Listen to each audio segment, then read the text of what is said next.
Que Dieu vous bénisse. Quelle allégresse de pouvoir être aujourd'hui ici avec vous tous et avec ce cadeau que Dieu est en train de donner à Buenaventura et une partie d'El Valle aussi. Car aujourd'hui, nous avons quelqu'un de très spécial parmi nous qui s'appelle comment? Comment? On n'entend pas?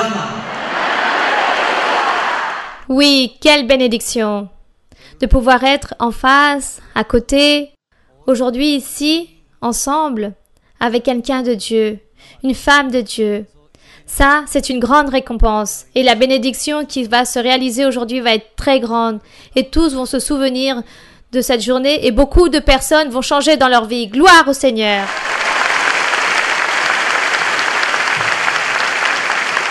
Où sont ceux qui aiment le Seigneur?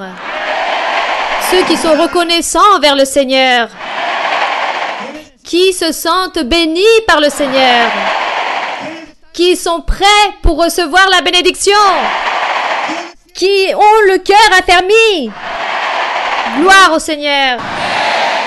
Nous sommes très fiers d'avoir cette leader spirituelle si merveilleuse, remplie de Dieu et si pleine du Seigneur avec notre sœur Mara-Luisa. Nous allons la recevoir avec tout notre cœur, mes frères et sœurs. Bien sûr que oui, afin que Dieu envoie de son pouvoir. Et aujourd'hui, ici, il y aura des miracles, des guérisons et beaucoup de prospérité. Que Dieu vous bénisse. Bonsoir, mes très chers frères et très chères sœurs, ici de Buenaventura. Buenaventura, que Dieu vous bénisse. Je suis très heureuse, très contente d'être ici. Un grand bonjour pour vous tous. Je suis très contente et je remercie le Seigneur d'avoir permis que je puisse venir enfin depuis tant de souhaits que j'avais de venir ici et visiter Buenaventura. Ici, les frères et sœurs de l'église de Buenaventura. Je remercie le Seigneur car enfin il permet que je sois là. Et aujourd'hui, nous allons nous réjouir en le Seigneur. Nous allons nous réjouir en Dieu. Nous allons honorer Dieu avec l'étude biblique. Honorer Dieu à travers les questions que vous allez poser. Nous savons que l'étude biblique, c'est très bref, c'est très court. Et surtout, lorsqu'il y a beaucoup de frères et sœurs présents, c'est impossible. Quasiment, il y aura peut-être 8 ou 10 personnes qui pourront participer des questions. Mais le plus important, c'est faire attention, être attentif et que notre cœur puisse être en ce moment lié à notre Dieu, en disant au Seigneur aujourd'hui que nous allons l'honorer avec tout ce que nous allons faire en ce moment. C'est un honneur pour Dieu, c'est une gloire que nous allons donner au Seigneur. Démontrer à Dieu qu'à chaque fois que nous lisons la Bible, c'est parce que nous sommes intéressés pour apprendre. Nous sommes intéressés pour apprendre la doctrine et nous sommes intéressés aussi pour plaire au Seigneur dans tout ce qu'il veut. Lorsque nous lisons la Bible, lorsque nous pensons en lui, lorsque nous méditons en lui. Et aujourd'hui, nous allons dédier ce temps pour Dieu. Et au Seigneur, nous lui disons que lui, il puisse recevoir cette louange, qu'il reçoit des sacrifices spirituels que nous sommes en train de faire aujourd'hui pour son honneur et pour sa gloire, car lui, il le mérite. Donc aujourd'hui, vous êtes venus avec une espérance, avec l'espérance de recevoir du Seigneur des bénédictions. Mais aussi, il faut venir avec le souhait de donner à Dieu son lieu et donner l'honneur et la gloire et la louange à notre Dieu. Et c'est pour cela que nous allons donc chanter ce cantique qui dit « Je viens te dire ». Aujourd'hui, nous sommes ici réunis dans ce colisée et nous allons dire au Seigneur « Je viens te dire combien je t'aime, que je pleure de joie, que je pleure d'allégresse de pouvoir te louer, d'être avec toi, mon Seigneur. » Ce cantique, nous allons se le dédier en ce moment à notre Seigneur. Je viens te dire, le cantique 162. Chantons au Seigneur.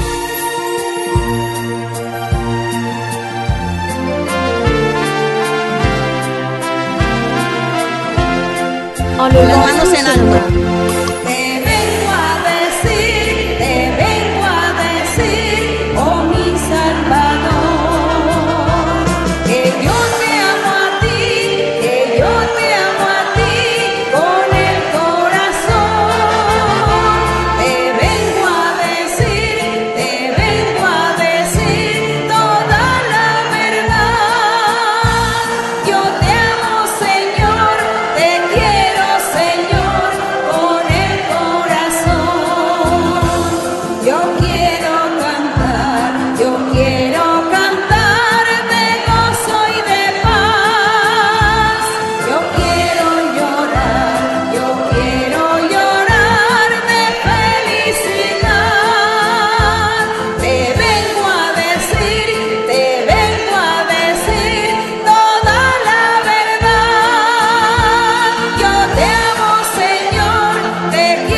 Seigneur. Gloire à ton nom. Tu es notre Dieu. Béni soit le nom du Seigneur. Vous pouvez vous asseoir. Et nous allons donc maintenant honorer le Seigneur avec la méditation de la doctrine, de sa parole. Nous sommes en train de lire Psaumes. Nous sommes déjà en train de méditer dans les psaumes. Et dans les psaumes, nous apprenons à prier, nous apprenons à chanter à Dieu, à honorer Dieu. Nous apprenons beaucoup de paroles pour glorifier et célébrer le nom de Dieu. Ne dites jamais que vous n'avez pas de mots pour vous présenter devant le Seigneur. Lisez Psaumes, apprenez par cœur tous ces versets qui parlent de louange envers Dieu. Et dans le psaume numéro 11, combien de Bibles il y a aujourd'hui? Levez vos Bibles, s'il vous plaît. Levez les Bibles. Oui, c'est très beau de voir toute cette arme, cette épée que le Seigneur nous a laissée pour nous défendre par rapport à notre adversaire, aux ennemis. Et aussi, cette épée à double tranchant dans laquelle nous apprenons de la doctrine et à travers laquelle Dieu se manifeste dans nos vies, car Dieu vit et il vivifie sa parole. Il vivifie la Bible. Il la vivifie avec le pouvoir du Saint-Esprit, avec la manifestation du Saint-Esprit. C'est de la façon que Dieu vivifie la Bible. Gloire à notre Dieu. C'est pour cela que nous croyons en ce qui est écrit dans la Bible, car le Seigneur se manifeste entre nous, en train de nous démontrer que tout ce qui est écrit, on le vit aujourd'hui. Dieu le vit avec nous. Nous le vivons avec Dieu. Amen. Gloire au Seigneur. Psaume numéro 11. Dans le psaume numéro 11, il dit ainsi: « C'est en l'Éternel que je cherche un refuge. Comment pouvez-vous me dire, fuis dans vos montagnes comme un oiseau, disait le Seigneur Jésus-Christ, à travers la bouche du roi David. Le roi David, pris par le Saint-Esprit, inspiré par Dieu, il était en train de fuir de ses ennemis, car le Seigneur Jésus-Christ aussi a dû fuir de ses ennemis. Tout le temps, il était en train de fuir, de se cacher, car on le cherchait pour lui enlever la vie. Et c'est pour cela que le Seigneur Jésus, dans la bouche du roi David, il lui disait, « En l'Éternel, je cherche un refuge. » Donc, pourquoi quelqu'un me dit que je dois me fuir, que je dois aller sur une montagne fuir et fuir du danger? Oui, car il dit, si nous déposons notre refuge, notre confiance en Dieu, car c'est le maximum que nous pouvons faire en tant qu'être humain dans la vie, si nous déposons notre confiance en Dieu, pourquoi nous allons avoir peur? Et à qui ou à quoi? Car il dit, « Comment pouvez-vous me dire, fuis dans vos montagnes comme un oiseau, si je cherche un refuge en l'Éternel ?» Car le verset suivant dit, « Car voici les méchants, ceux qui sont incités par le diable. » Il dit que les méchants bandent l'arc, ils ajustent leurs flèches sur la corde pour tirer dans l'ombre sur ceux dont le cœur est droit, à ceux qui cherchent Dieu, aux serviteurs de Dieu, aux fils de Dieu, aux croyants qui aiment Dieu avec tout leur cœur. Voilà ce que fait le méchant. Voilà ce qu'il a fait avec le Seigneur Jésus et avec ceux qui le suivent, avec ses croyants, avec ses fils. Dans le verset 4, il dit, « Quand les fondements sont renversés, le juste, que ferait-il? Ce verset, c'est la réponse du numéro 1. Car dans le verset 1, il dit « C'est en l'Éternel que je cherche un refuge. » Et toi, tu me dis que je dois fuir dans cette montagne comme un oiseau et que je dois m'échapper de tous ces dangers, de toute cette persécution, que je dois me cacher. Donc, quels sont les fondements? Les fondements, c'est la confiance, l'espérance et la foi en Dieu. En l'Éternel, j'ai déposé ma confiance. Et si nous, autant que personne que nous disons que nous avons Dieu et que nous sommes confiants en lui, que nous croyons et que nous sommes confiants, arrive un danger, n'importe quelle tribulation, immédiatement je me cache, je fuis, car j'ai peur. Donc, quelqu'un va venir me dire « Tu étais la colonne de ton église, de ta croyance. Moi, je m'appuyais en toi, en ta confiance, en ta foi, et maintenant, tu es lâche, tu fuis, tu as peur. Et qu'est-ce que tu prêchais? N'étais-tu pas en train de dire qu'il fallait être confiant et croire en Dieu, que lui c'est le tout dans la vie de l'homme, et maintenant tu te caches? Alors s'accomplit ce verset. Si les fondements se renversent, alors que va faire le juste? Si Dieu n'est pas avec nous, si le Seigneur Jésus-Christ ne serait pas affronté au diable avec son pouvoir, lui, c'est le fondement. Le Seigneur Jésus, c'est le fondement de la vie spirituelle, de tous les êtres, de tout celui qui croit en lui, de tout celui qui un jour arrivera à la présence de Dieu. Béni soit le nom du Seigneur. Le Seigneur Jésus, c'est le fondement. Et lui, il disait, « Si je suis lâche, comme il dit dans le verset 1, si les fondements se renversent, alors que fera le juste? Rien. Car il a prêché, il a publié, il a parlé qu'il croyait en un Dieu tout-puissant.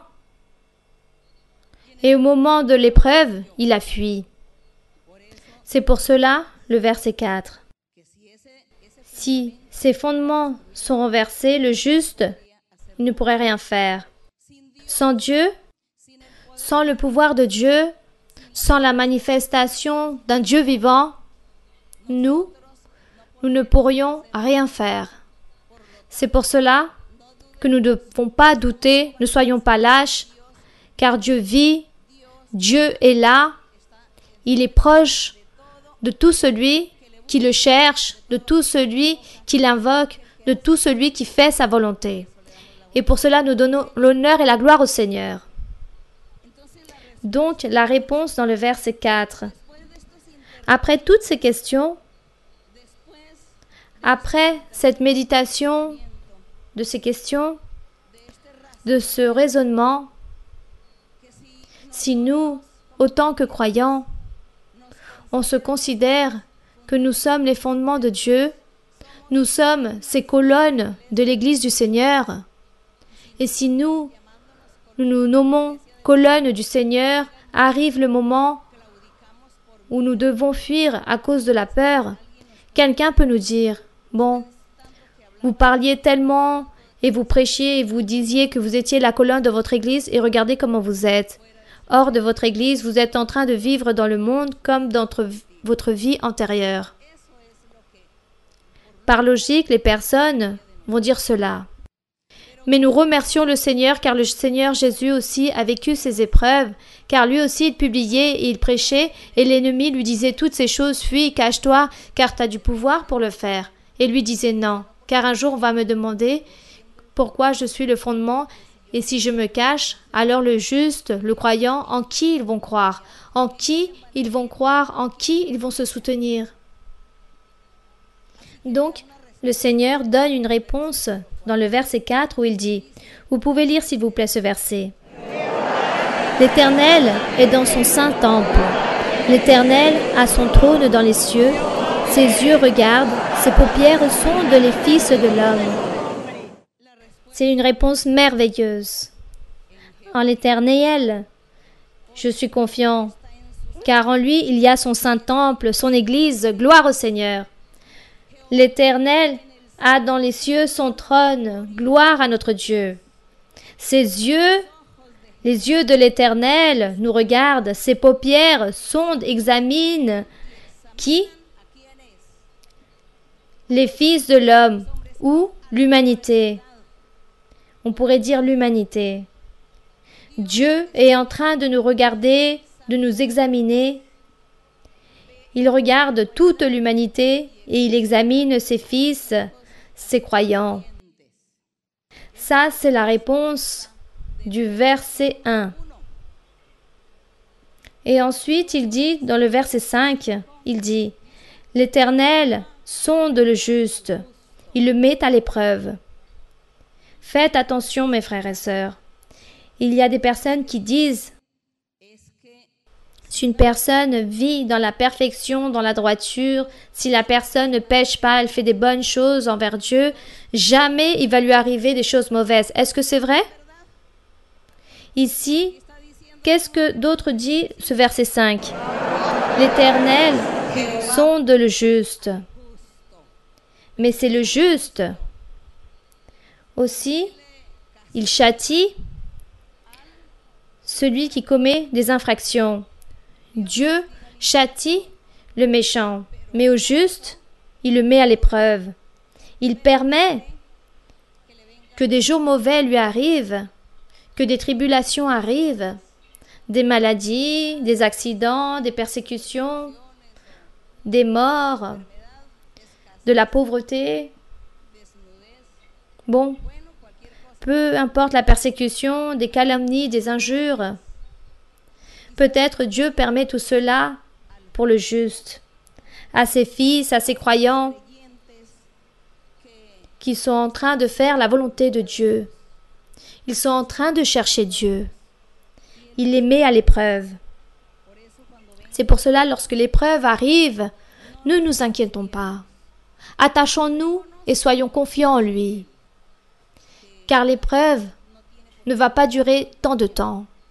Et s'il y a des épreuves qui pour vous durent trop longtemps, alors examinez-vous, car peut-être ce n'est pas une épreuve, mais un châtiment.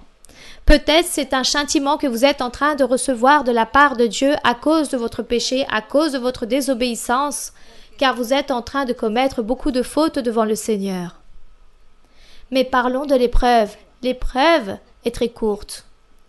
Mais il faut continuer vers l'avant.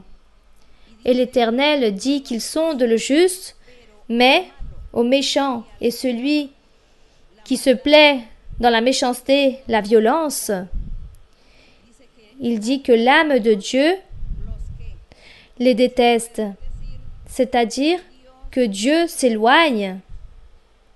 Dieu s'éloigne de ces personnes qui commettent des mauvaises choses. Dieu les regarde, mais il est très loin. Et il ne les aide pas, il ne les bénit pas, il les laisse seuls. Dans le verset 6, il dit « Il fait pleuvoir sur les méchants des charbons, car les méchants ont toujours la souffrance, l'amertume, ils n'ont pas de paix. Peut-être beaucoup de personnes dans le monde ont beaucoup de richesses, beaucoup d'abondance, mais il n'y a pas de joie, il n'y a pas de paix. Car Dieu s'éloigne. Car Dieu ne leur tend pas la main pour leur donner l'allégresse que lui il est en train de nous donner. Cette joie que Dieu nous donne. Dans le verset 7, lisons tous le verset 7. Car l'Éternel est juste, il aime la justice, les hommes droits contemplent sa face. Donc il dit ici, en train de terminer dans le verset 6 où il dit que pour les méchants, Dieu fait pleuvoir des charbons, du feu, du soufre, un vent brûlant. Ça, c'est la portion du calice de tous ceux qui ne font pas la volonté de Dieu. Et il dit ensuite dans le verset 7 cette promesse merveilleuse, « Car l'Éternel est juste. Il aime la justice. Et qu'est-ce qu'être juste? Et qu'est-ce qu'aimer la justice? Être juste ou pratiquer la justice, car c'est la même chose, cela signifie ne pas pécher. Car en péchant, on est en train de réaliser quelque chose de mauvais à son prochain. En péchant, nous ne faisons pas de bonnes œuvres. Nous ne faisons pas de bonnes choses. Nous ne faisons pas les choses qui sont justes, droites. Nous ne sommes pas miséricordieux. Nous ne sommes pas bénins. C'est-à-dire ne pas pratiquer le péché. Et celui qui ne pratique pas le péché, on dit que c'est une personne juste ou une personne qui pratique la justice. Ne pas pratiquer le péché. N'oublions pas cela. Car beaucoup de fois dans la Bible, nous lisons ce mot par rapport à la justice, le juste. Et lorsque quelqu'un mentionne ce mot juste, alors il dit « Ah oui, il parle du juge là-bas, qu'il est en train de déterminer un verdict. Et donc le juge est juste ou injuste, il condamne les personnes. » Donc ici, la Bible, lorsqu'elle parle du juste ou de la justice, elle est en train de se diriger à nous. Que nous soyons justes, que nous pratiquons la justice, c'est-à-dire ne pas commettre d'impudicité, ne pas commettre d'adultère, ne pas avoir de haine, ne pas avoir de jalousie, ne pas avoir de malice, ne pas être ambitieux, ne pas faire des choses mauvaises au prochain, ne pas détester les autres ou désirer les choses mauvaises aux autres ou tromper les personnes. Cela, on appelle être juste. Lorsque nous cessons de pratiquer toutes ces choses, nous disons alors que nous sommes justes ou nous disons que nous sommes en train de pratiquer la justice. C'est pour cela, dans les psaumes, vous allez toujours trouver ce mot du juste ou de la justice. Et l'Éternel dit qu'il est juste, qu'il aime la justice, c'est-à-dire qu'il aime tous ceux qui s'éloignent du péché. Et il dit, l'homme qui est droit, l'homme qui est juste, l'homme qui pratique la justice pourra contempler la face de notre Dieu. Gloire à notre Seigneur. Béni soit son nom. Car lui, il dit que nous pouvons contempler la face de notre Dieu à travers de ses miracles, de ses prodiges, de sa manifestation, de son appui, à travers de tout ce que Dieu nous fait. Il nous garde, il nous protège. Il est toujours de notre côté. Il nous défend tout le temps. Le Seigneur nous défend de nos adversaires. Gloire au Seigneur. Donc ce verset, l'homme droit et juste contemplera quoi? Contemplera la face du Seigneur. Béni et louange à notre Dieu. Et que Dieu permette que nous puissions profiter de toutes ces merveilles bénédictions. Que Dieu vous bénisse et qu'il soit avec vous et que vous puissiez être des hommes et des femmes justes qui pratiquent quoi? La justice, ou que vous puissiez vous éloigner du péché. Gloire au Seigneur. Bien. Et lorsqu'on parle de s'éloigner du péché, quelqu'un dira non, moi je ne m'enivre plus. Moi, je m'ivrogne plus, je ne vole plus, je ne tue plus, je vais très bien. Non. À l'intérieur de son cœur, qu'est-ce qu'il y a? De la malice, de l'ambition, des rancunes, de la jalousie, de l'orgueil. Regardez qu'est-ce qu'il y a à l'intérieur de votre cœur pour que vous puissiez commencer dès maintenant à chasser toutes ces choses qui vous portent préjudice, qui vous font du mal. Et Dieu ne peut pas se manifester en vous. Vous ne pourrez pas contempler la face du Seigneur car votre cœur est occupé. Votre cœur est vide vis-à-vis des choses de Dieu, mais occupé de toutes ces choses injustes. Que Dieu nous garde, qu'il nous purifie et qu'il nous libère. Béni soit le nom du Seigneur. Moi, je voudrais que vous puissiez répéter cette phrase. Dites, Seigneur, garde-moi et libère-moi d'avoir mon cœur occupé par rapport au péché. que mon cœur puisse être pur pour toi. Je t'aime, mon Seigneur. Béni soit le nom du Seigneur. Gloire à notre Dieu. Un applaudissement pour notre Dieu.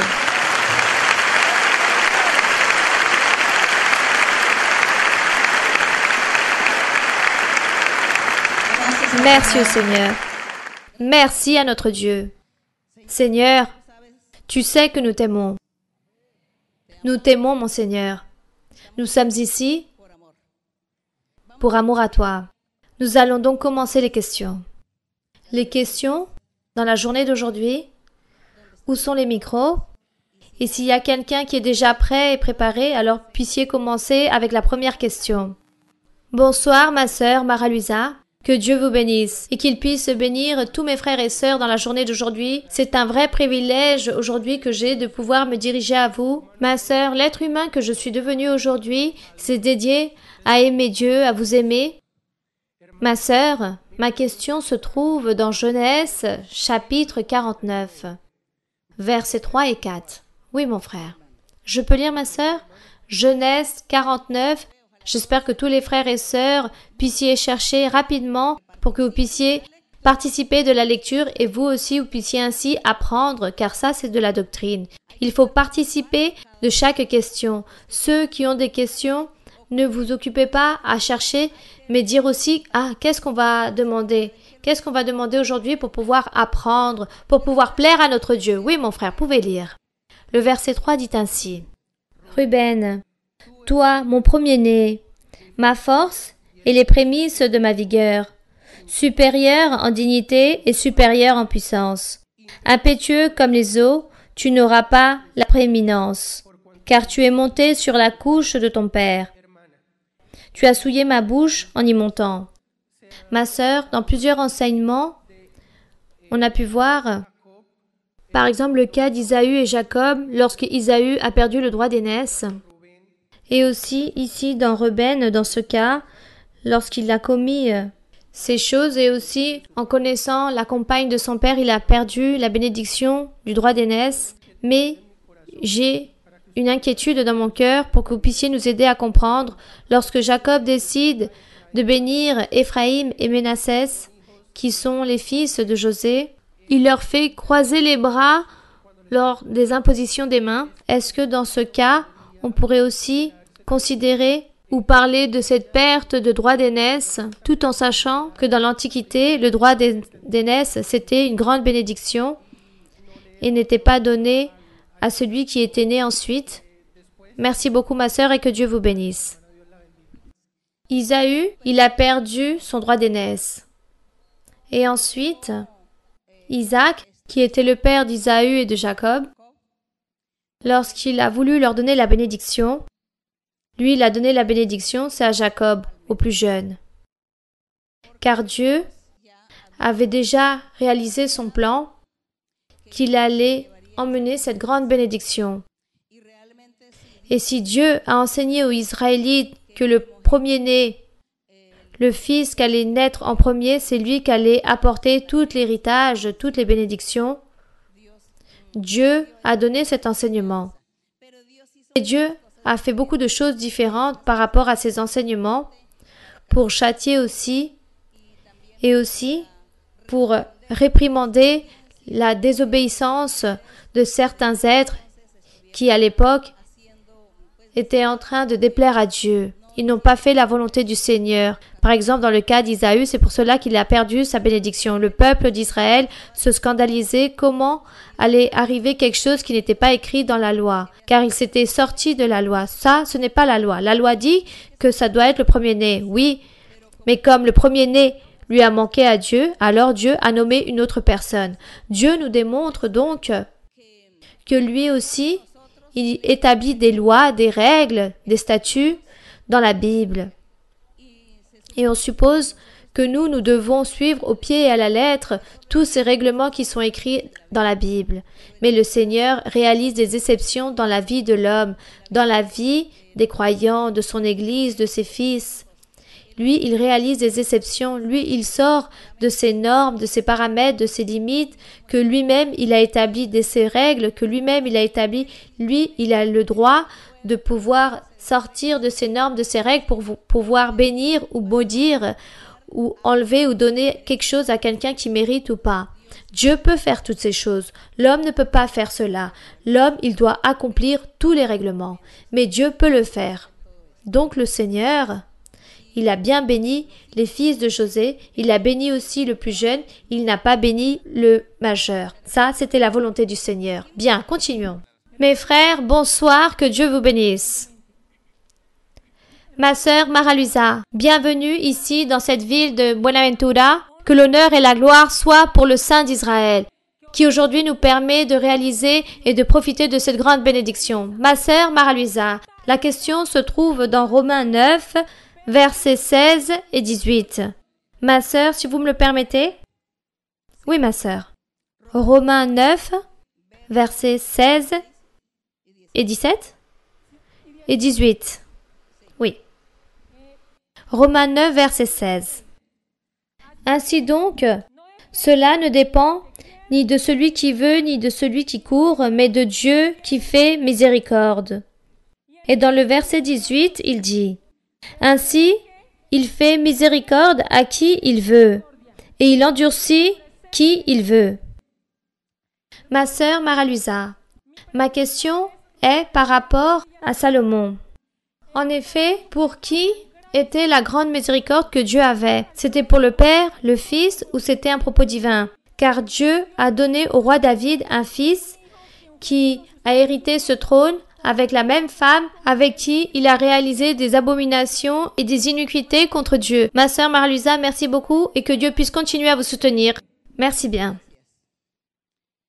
La sœur lit ici dans Romains 9, où ils sont en train de parler par rapport au peuple d'Israël. Le peuple d'Israël a perdu la bénédiction de Dieu. Et Dieu a nommé ou a fondé un autre peuple appelé son Église. Et c'est pour cela qu'ici l'apôtre Paul est en train de donner des explications que Dieu a voulu changer, disons qu'il a voulu changer ces mêmes règles qu'il avait établies dans l'Antiquité par rapport à son peuple d'Israël. Que eux, ils ont perdu cette bénédiction. Et c'est pour cela que dans le verset 16, l'apôtre Paul est en train de dire aux Juifs, il leur dit que l'évangile du Seigneur Jésus-Christ était celui qui était d'actualité, que le peuple du Seigneur n'allait plus dépendre de la loi de Moïse ni de son règlement, mais l'évangile de Jésus-Christ. Et maintenant, dans le verset 16, je ne sais pas si vous avez lu ou si vous avez la Bible ouverte dans Romains 9, 16. Vous avez là ouvert? Donc, lisez ce verset 16. Ainsi donc, cela ne dépend ni de celui qui veut, ni de celui qui court, mais de Dieu qui fait miséricorde.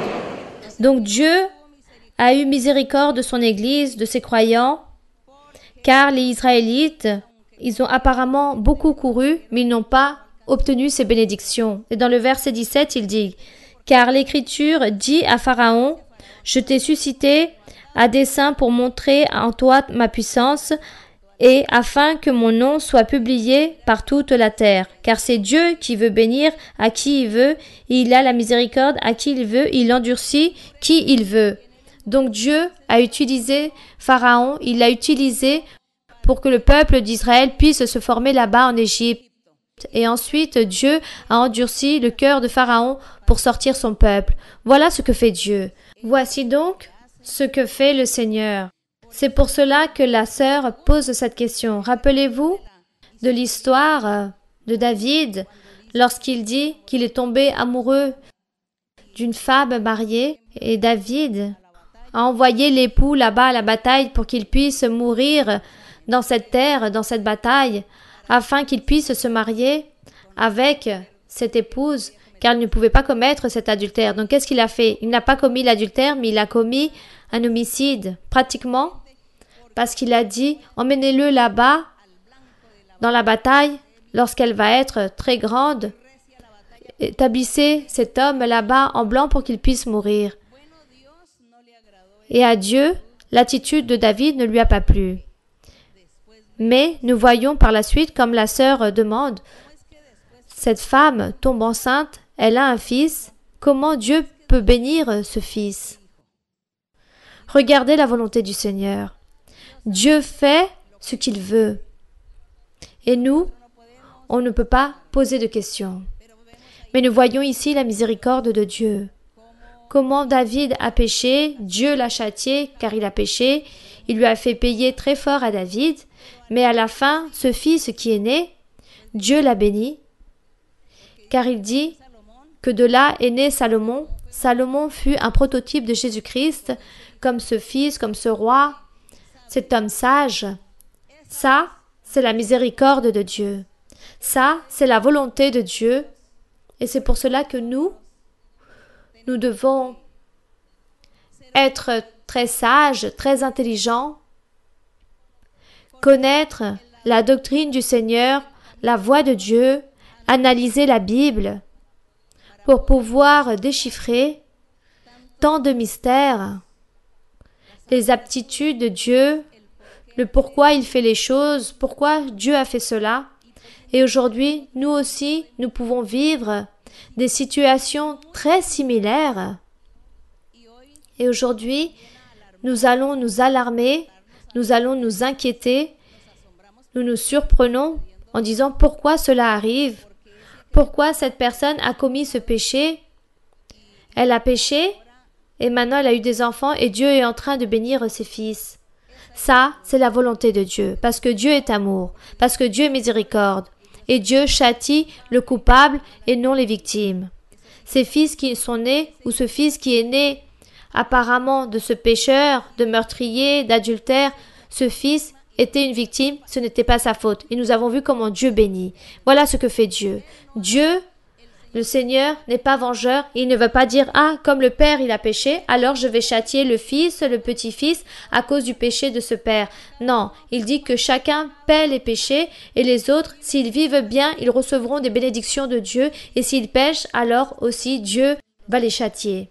Mais là, nous voyons et nous apprenons que Dieu traite chaque homme et chaque femme de manière individuelle. Dieu nous traite chacun seul de notre côté. Apprenons cela du Seigneur. Apprenons la doctrine, c'est ce qu'il y a de plus sage qu'un homme et une femme peut acquérir dans la vie, connaître Dieu. Ça, c'est ce qu'il y a de plus important. Continuons avec les questions. Bonsoir, ma sœur Maraluisa, que Dieu vous bénisse. Le temple de Toulois, centre de 40, nous vous saluons avec tout notre cœur et nous vous aimons. En le Seigneur. Ma sœur Maraluisa, j'ai une question dans le 2e livre de Chroniques, chapitre 25. Tous les frères et sœurs, soyez dans le 2e livre de Chroniques, chapitre 25, du verset 15, 16 et 19. Le verset 11 aussi dit. Donc 2e livre de Chroniques, chapitre 25, du verset 15. Oui. Alors la colère de l'Éternel s'enflamma contre Amasya et envoya vers lui un prophète qui lui dit « Pourquoi as-tu recherché les dieux de ce peuple quand ils n'ont pu délivrer leur peuple de ta main ?» Dans le verset 17, il dit « Après s'être consulté, Amasya, roi de Juda, envoya dire à Joas, fils de Joachas, fils de Jéhu, roi d'Israël, « Viens, voyons-nous en face. » Et Joas, roi d'Israël, fit dire à Amasya, roi de Juda, « L'épine du Liban envoya dire au cèdre du Liban, « Donne ta fille pour femme à mon fils, et les bêtes sauvages qui sont au Liban passèrent et foulèrent l'épine. » Ma sœur Maraluisa, je voudrais, s'il vous plaît, que vous puissiez nous expliquer ces versets, car je les ai lus beaucoup de fois en arrière. J'ai essayé de comprendre, mais je n'y arrive pas. Ici, c'est de l'histoire. Ici, ce qu'on raconte, c'est l'histoire des Israélites, des rois, du peuple d'Israël. Il dit qu'Amasya, roi de Juda, le peuple d'Israël était conformé de combien de tribus, mes frères? De 12 tribus. Il y avait une tribu qui s'appelait la tribu de Lévi. C'était les sacrificateurs. De ces 12 tribus, Dieu a choisi une tribu pour bénir laquelle? La tribu de Juda. La capitale de Juda, Jérusalem. Jérusalem, c'était la capitale de Juda et Dieu s'est centré dans la tribu de Juda en Jérusalem pour bénir, pour lever son temple physique là-bas en Jérusalem. La tribu de Juda. il y avait deux rois en Israël, le roi de Juda et le roi d'Israël. Le roi de Juda gouvernait une seule tribu qui était celle de Juda, et le roi d'Israël gouvernait les autres 10 autres tribus. Donc, dans le verset 17, vous êtes dans le verset 17, il dit « Après s'être consulté, Amasya, roi de Juda, envoya dire à Joas, fils de Joachas, fils de Jéhu, roi d'Israël, c'est-à-dire que ce roi de Juda a pris ou a demandé conseil au roi d'Israël. Il lui dit « Viens, voyons-nous en face. » Et Joas, roi d'Israël, fit dire à Amasya, roi de Juda, l'épine du Liban, envoya dire au cèdre du Liban, « Donne ta fille pour femme à mon fils, et les bêtes sauvages qui sont au Liban passèrent et foulèrent l'épine. Tu as battu les Édomites, penses-tu, et ton cœur s'élève pour te glorifier, reste maintenant chez toi, pourquoi t'engager dans une malheureuse entreprise qui amènerait la ruine et celle de Juda? Ce roi d'Israël est en train de dire au roi de Juda, comment est-ce possible que lui, étant le roi de Juda, qui était supérieur, car le roi de Juda était supérieur au roi d'Israël. Malgré que le roi d'Israël gouvernait des villes, cependant, comme Dieu était en train de bénir Juda, le roi de Juda était une personne très importante, car Dieu était toujours là-bas avec le roi de Juda à tout moment pour pouvoir l'aider dans toutes les situations, lors des guerres, lorsqu'il devait se battre avec d'autres nations. Dieu était très irrité avec le roi d'Israël et avec ses tribus. Et c'est pour cela que ce roi d'Israël est en train de dire que lui, c'était l'épine. Je ne sais pas si vous savez qu'est-ce que l'épine. Ce sont des arbustes avec beaucoup d'épines, avec beaucoup de pics, et personne ne peut s'y approcher, même pas les oiseaux, car sinon elles vont se piquer avec ces arbustes, avec tous ces épines. C'est quelque chose qui gêne. Les épines gênent, c'est un arbuste très petit, il n'est pas du tout verdâtre, il est toujours sec, de couleur un peu jaune, tandis que le cèdre, ceux qui connaissent le cèdre, qui connaissent cette matière, savent que le cèdre, c'est un bois d'une très bonne qualité, très vert, très fort, d'une matière très fine. Je ne sais pas si quelqu'un d'entre vous connaisse cela. Donc il dit que le cèdre, c'était le roi de Juda. Et l'épine, c'était le roi d'Israël. Et le roi d'Israël fit un sarcasme au roi de Juda. Il lui dit, le cèdre est en train de consulter l'épine. Il est en train de lui proposer qu'il fasse un interchange entre fils. Il parlait ici des guerres, en train d'organiser les guerres contre les autres pays. Mais l'ironie de l'histoire, c'était cela. Toi, roi de Juda, comment viens-tu me chercher, moi qui suis le roi d'Israël? Moi, je ne vaux rien. Car on suppose que c'est toi qui es supérieur, car Dieu est avec toi. Dieu est avec Juda. D'où le sarcasme. Jusqu'à là, je vous raconte l'histoire. Continuez à lire car c'est très intéressant. Dans votre maison, lisez le reste de l'histoire de ces personnages car c'est très intéressant. Bien, continuons. Une autre question? Bonsoir ma sœur, que Dieu vous bénisse. Le peuple de Buenaventura est très heureux et très joyeux de vous avoir car aujourd'hui nous avons une grande visite d'être avec vous, cette mère spirituelle. Que Dieu continue à vous appuyer et à vous bénir. J'ai une question de la Bible, ma sœur, une inquiétude si vous me le permettez. Oui, ma sœur. Ma sœur, ce que j'ai compris, c'est que le peuple d'Israël était opprimé par les nations voisines qui ne connaissaient pas les choses de Dieu, car ils étaient très idolâtres. Car durant 450 années après que Josué est mort, après cela, Dieu a établi des juges, comme il est écrit dans le chapitre 2 de Juges, verset 16. Juges 2, verset 16, ma sœur. L'Éternel suscita des juges afin qu'ils les délivrassent de la main de ceux qui les pilaient. Ma sœur, si j'ai bien compris, le peuple d'Israël n'a pas obéi non plus aux juges. Ils sont même revenus vers l'idolâtrie. Même ensuite, Après cela, le Seigneur a permis qu'il puisse y avoir le premier prophète. Il me semble que c'était le prophète Samuel. Si vous pouviez, s'il vous plaît, m'éclaircir un peu cela. Merci beaucoup, ma sœur. Ce ne fut pas le premier prophète. N'allez pas vous confondre. Nous avons des prophètes depuis Adam. On peut dire que Adam fut un patriarche, un prophète, un gouverneur, un sacrificateur. Adam fut cela.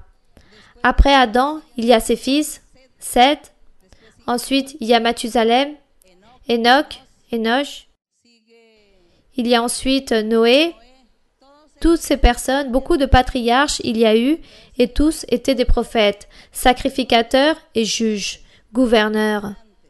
Les patriarches réalisaient toutes ces fonctions. Ensuite, lorsque Dieu a voulu établir son peuple d'Israël, quel prophète il a nommé? Qui? Moïse. Moïse, oui.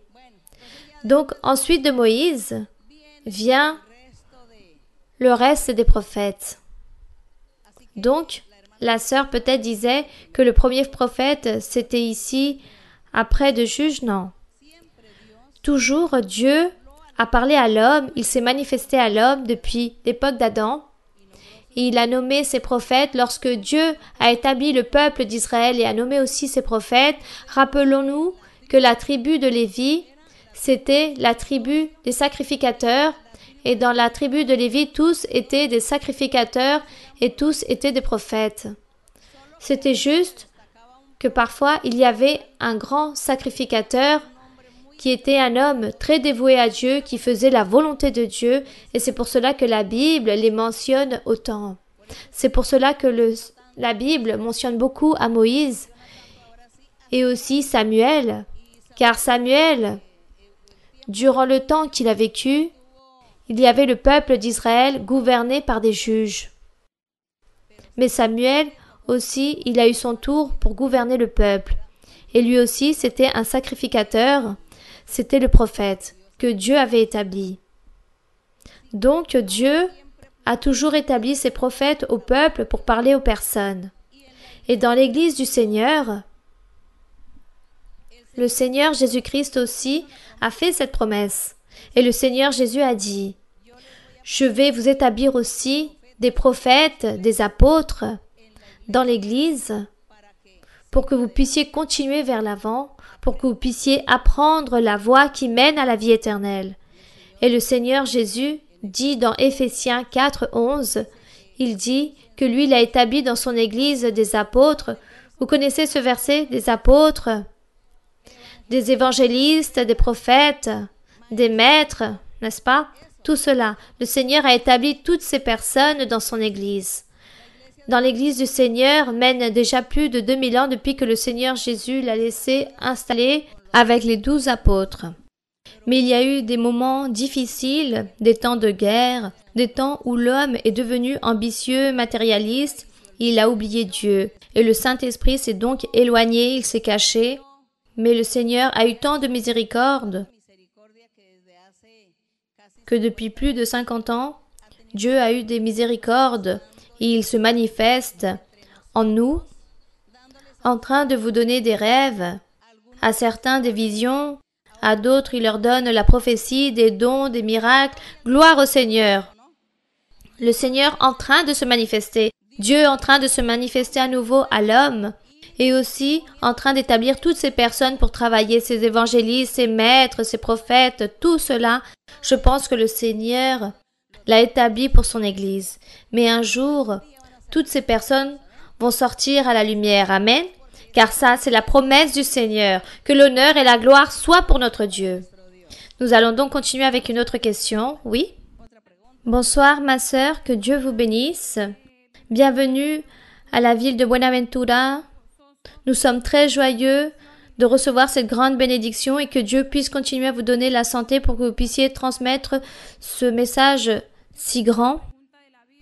Ma sœur, j'ai une question de la Bible, si vous me le permettez. Oui, ma sœur.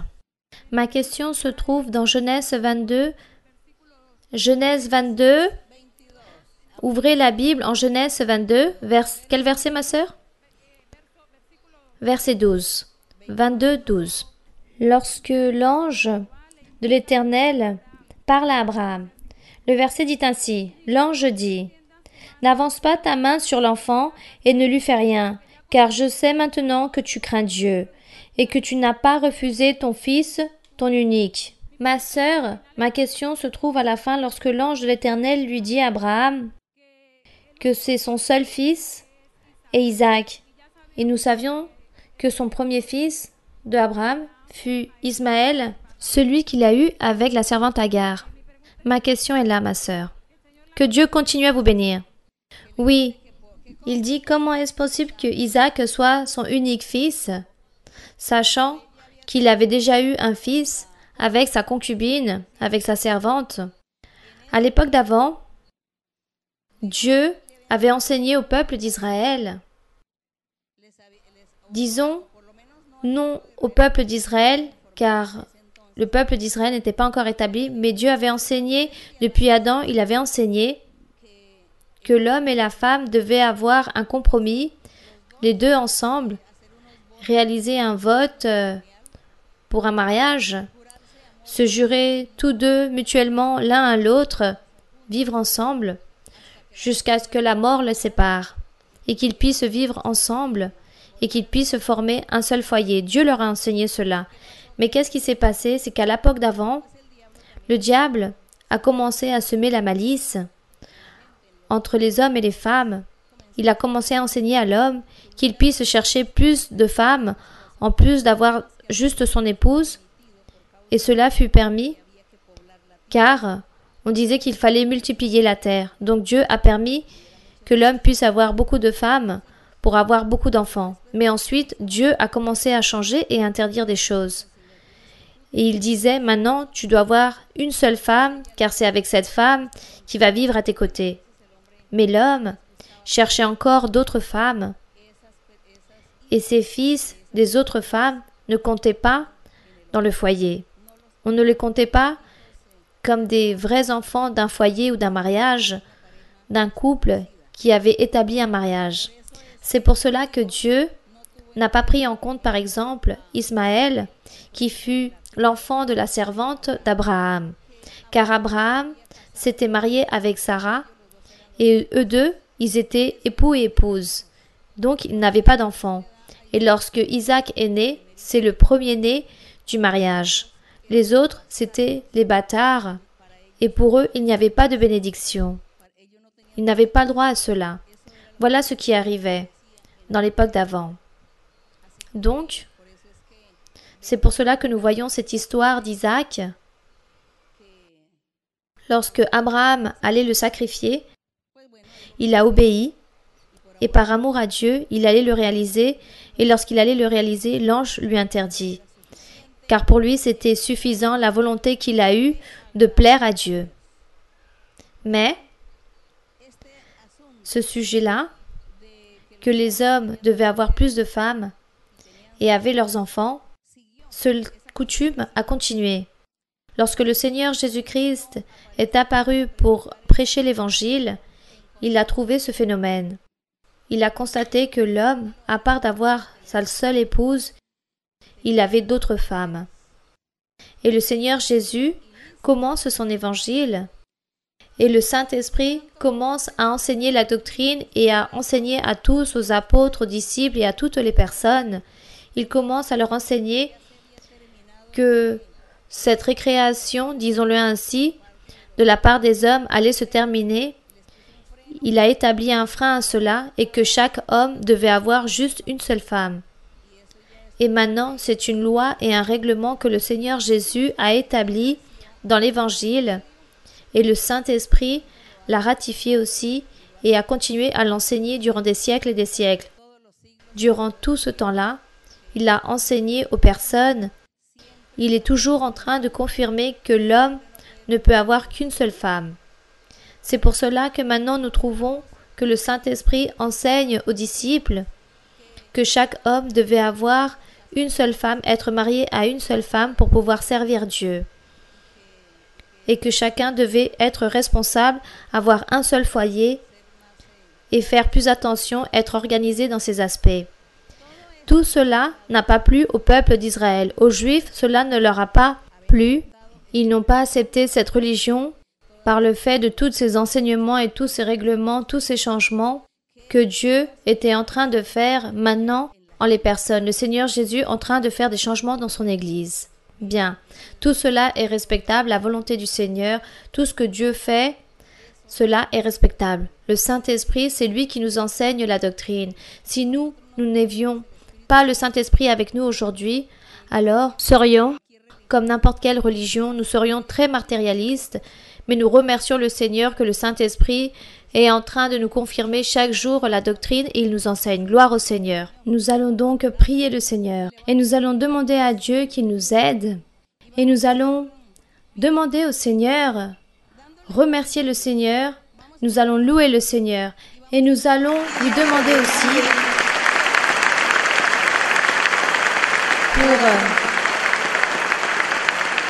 en train de demander au Seigneur aussi nos pétitions, nos besoins, des pétitions. Si vous, par exemple, vous n'avez pas de travail, de toit, de vêtements, de nourriture, demandez à Dieu.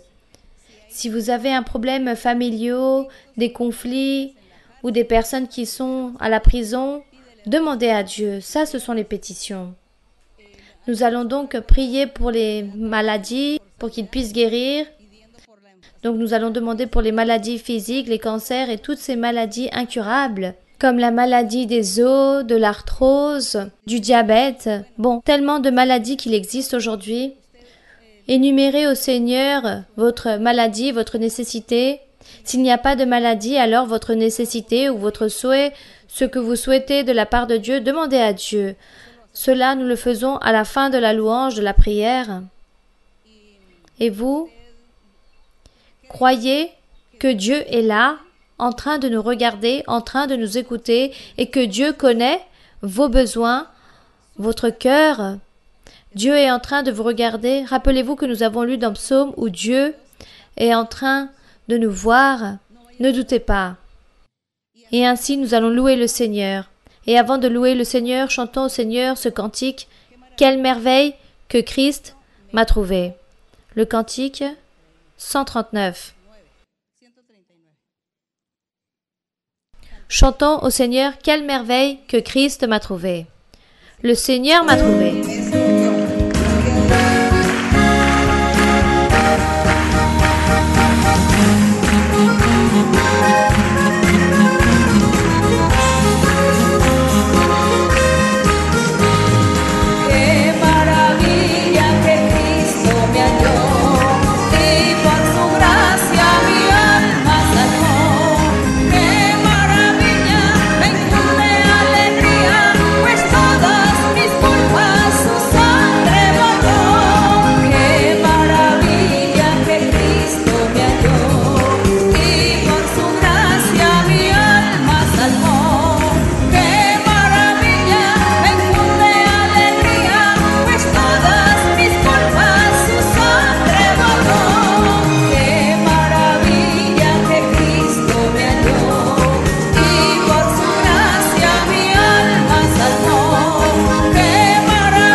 Béni soit notre Dieu, Père de notre Seigneur Jésus-Christ. En cette journée, Seigneur, nous te remercions pour nous avoir donné l'opportunité d'être ici aujourd'hui réunis, tous les frères et sœurs de Buenaventura et tous ceux qui nous entourent. Nous nous sommes réunis, Seigneur, pour méditer en ta parole, pour parler de toi, pour donner un enseignement par rapport à ta doctrine, par rapport à ce que tu nous enseignes chaque jour, par rapport à tout ce que tu nous as ordonné, tout ce que tu nous as guidé, tout ce que tu nous as enseigné, et sous ton appui, Seigneur, en face, Seigneur, de cette assemblée, des êtres dont tu as pris la peine de les regarder, de les choisir. Père Saint, merci Seigneur. Merci pour avoir été ici, Seigneur, en train de méditer et parler de toi. C'est merveilleux de parler de toi. C'est merveilleux de parler de ta parole. Combien c'est merveilleux d'ouvrir la Bible, de lire, de méditer, d'analyser. C'est merveilleux. Ta parole est merveilleuse. La lecture est merveilleuse, ainsi que la méditation de ta parole, qui réjouit notre âme et notre cœur et notre esprit. Nous nous réjouissons, Seigneur. Nous nous réjouissons lorsque nous parlons de toi, lorsque nous pensons en toi, et lorsque nous prêchons de ta parole, lorsque nous publions ton nom précieux, de ton pouvoir, de ta miséricorde et de ton existence. Car tu vis, car tu règnes, tu es un Dieu tout-puissant qui se manifeste entre nous. Merci, Seigneur. Merci, Père céleste, nous te remercions, Seigneur, car tu mérites l'honneur, tu mérites la gloire et la louange. Car à toi appartient le règne, car tu nous as créés avec ta main toute-puissante. Car aujourd'hui tu es le maître de toute la création, le maître de l'univers, le créateur de l'univers. Puissant est le Seigneur, car tout tu le sais, tu peux tout faire avec ton pouvoir, Seigneur. Tu peux tout faire dans le monde. Tout ce qu'on appelle l'univers, toutes les choses que nos pensées n'arrivent pas à comprendre de toi, tu es grand, mon Seigneur. Tu n'as aucune limite. Ton pouvoir est immense et ta miséricorde est pour toujours. Tes paroles, tes promesses, ta doctrine, tout, Seigneur, est fidèle et véritable. Tes promesses sont véritables et fidèles. Ton amour est éternel. Ta miséricorde est pour toujours. Tu nous guideras, Seigneur. Tu nous guideras plus loin que la mort. Car ça, c'est ta promesse merveilleuse. Merci pour cela. Nous te louons, mon Seigneur. Nous te bénissons. Nous te donnons l'honneur, la gloire et la louange. Tu es saint. Tu es juste. Ton amour est éternel. Tu mérites, Seigneur, l'honneur. Tu mérites que toute l'humanité, que tous les êtres humains, hommes et femmes, puissent te reconnaître, puissent te louer, puissent invoquer ton nom, puissent te clamer, puissent te chercher, puissent te donner l'honneur et la gloire, car tu es le maître de la création. Seigneur, que tous puissent se prosterner devant toi, que l'homme se rappelle de toi, que tout homme, toute l'humanité se rappelle que tu existes, qui te loue, qui te mette et qui t'élève très haut, car tu es digne que nous élevons ton nom. Tu es grand et juste, puissant est le Seigneur. Merci mon Père, merci Seigneur, car tu es juste et ta miséricorde est pour toujours. Ton amour est éternel. Mon Père Saint, en ce moment je te demande que tu puisses, à travers de ta miséricorde, à travers de ta faveur et des promesses que tu as réalisées, que tu tendes ta main toute puissante, et que tu réalises des miracles, des prodiges, des signes en cette journée, en cette soirée et tous les autres jours, dans lesquels nous sommes face à toi, Seigneur, prosternés devant toi, devant ta présence, que nous puissions nous réunir pour te louer, pour t'honorer, pour glorifier ton nom. Que tu te manifestes, Seigneur, à travers des miracles et des prodiges, que tu fasses des miracles et des prodiges, que, Seigneur, à chacun tu puisses donner une bénédiction, des bénédictions matérielles, des bénédictions spirituelles. Et à travers ces bénédictions spirituelles, que tu te manifestes avec la guérison, avec la libération, en train de guérir toute douleur, en train d'enlever toute douleur et en train de guérir tout genre de maladies. Enlève toutes ces maladies incurables. Je te demande aussi, mon Seigneur, pour les maladies morales, que tu puisses purifier, que tu puisses enlever toutes les malédictions du diable, que tu enlèves toute maladie, tout lien, toute chaîne puisse être détruite, toute sorcellerie puisse être enlevée, toute tromperie du diable puisse enlever de ces vies et que tu puisses les libérer, les purifier, mon Seigneur. Merci, je te remercie, mon Père. Merci, mon Père céleste. Aussi, Seigneur, je te demande pour les pétitions, pour les nécessités et toutes les pétitions que chacun réalise devant toi. Les besoins aussi, Seigneur, que chacun a. Seigneur, que tu sois en train de donner, que tu sois en train de donner à cette terre, ô Éternel des armées, que tu sois en train de bénir tous ceux qui déposent la confiance en toi, tous ceux qui attendent en toi. Bénis-les, Seigneur, libère-les, Seigneur, purifie chacun d'entre eux et donne-leur cette consolation, donne-leur cette paix, cette joie et cette allégresse, mon Seigneur. Bénis, mon Seigneur, bénis, mon Seigneur, et donne tous les souhaits qu'ils ont dans leur cœur. Donne-leur des vertus, donne-leur le Saint-Esprit, donne-leur des dons spirituels, et que le Saint-Esprit puisse descendre avec son pouvoir, qu'il puisse agiter le Saint-Esprit dans ton peuple, que puisse bouger le pouvoir du Très-Haut, que l'Esprit de Dieu puisse s'agiter au milieu de ceux qui te louent, au milieu de ceux qui te bénissent, au milieu de ceux qui te glorifient. Merci, mon Seigneur. Merci, mon Seigneur. Que le Saint-Esprit puisse s'agiter au milieu de l'assemblée d'Israël. Puissant est le Seigneur. Puissant, mon Seigneur. Nous te louons, mon Seigneur. Que tu sois béni pour toujours. Que tu sois béni pour les siècles et les siècles. Saint est ton nom. Puissant est le Roi. Puissant est le Seigneur. Puissant est celui qui vit. Puissant est le Saint des saints.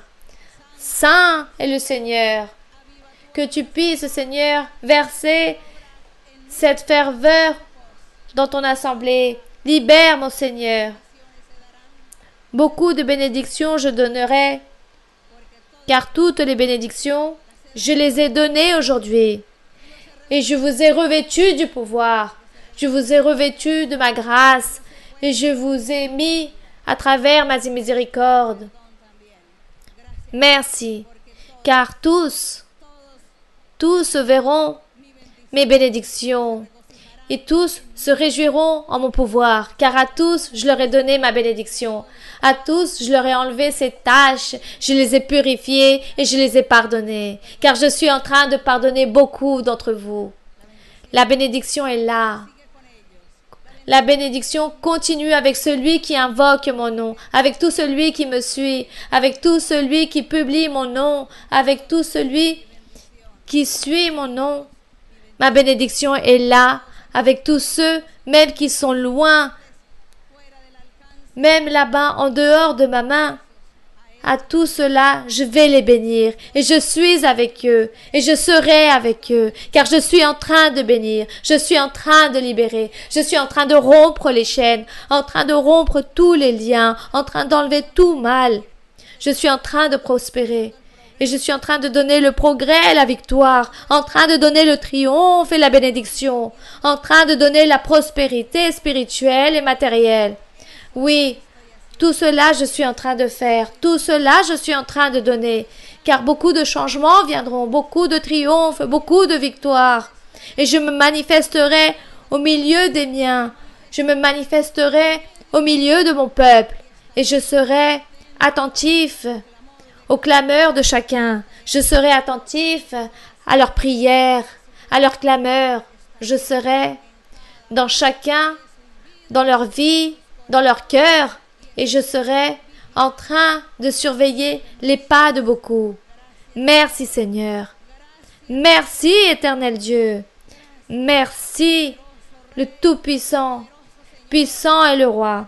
Merci Seigneur pour ta présence, pour ta grande présence. Merci. Nous te louons. Nous te louons. Nous te glorifions. Nous te donnons l'honneur. Nous te donnons la gloire. Béni soit le Seigneur. Béni soit le Seigneur. Nous te louons, mon Seigneur. Nous te bénissons. Puissant est le Seigneur. Puissant est le Dieu Tout-Puissant. Tu es grand et juste, mon Seigneur. Merci, alléluia, gloire au Seigneur. El gozo del Señor mi fortaleza es. El gozo del Señor mi fortaleza es. El gozo del Señor mi fortaleza es. Y su gozo sin medida Él me da. Si tienes este gozo puedes tú cantar. Si tienes ese gozo puedes tú danzar. Si tienes ese gozo puedes tú gritar. Y su gozo sin medida